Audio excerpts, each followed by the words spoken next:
జై శ్రీరామ్ అండి. అన్ని చోట్ల రియల్ ఎస్టేట్ మోసాలు ఎక్కువైపోతున్నాయండి.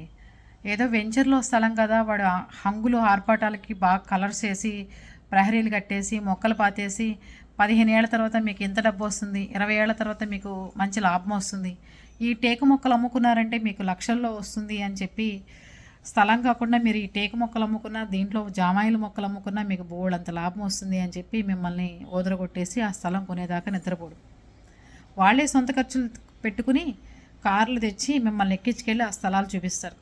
ఒక్కొక్క స్థలాన్ని 10 మందికి 15 మందికి డబల్ రిజిస్ట్రేషన్లు ఇలా అమ్మేస్తున్నారు.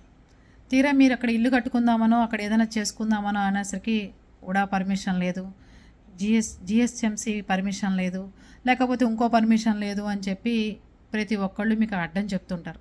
ఆలోచించండి, కొనుక్కునే ముందు డబ్బులు వేస్ట్ చేసుకోమాకండి. కొనుక్కున్నప్పుడే మీరు ప్రహరీ కట్టుకోగలిగితే కట్టేసుకుని, లేకపోతే ఫెన్సింగ్ వేసుకోగలిగితే అప్పుడే డబ్బులు చూసుకుని వేసేసుకుంటే, ఫోన్ నెంబర్ పెట్టేసి ఈ స్థలం మాదే, ఇలా మా ఫోన్ నెంబర్ ఇది, ఎవరైనా సంప్రదించండి అని పెట్టేశారంటే మీ స్థలాల జోలికి కొంత రాకుండా కూడా ఉంటారు. మీకు అక్కడ ఏదైనా ప్రాబ్లం ఉన్నా కూడా తెలుస్తుంది. ఓకేనా?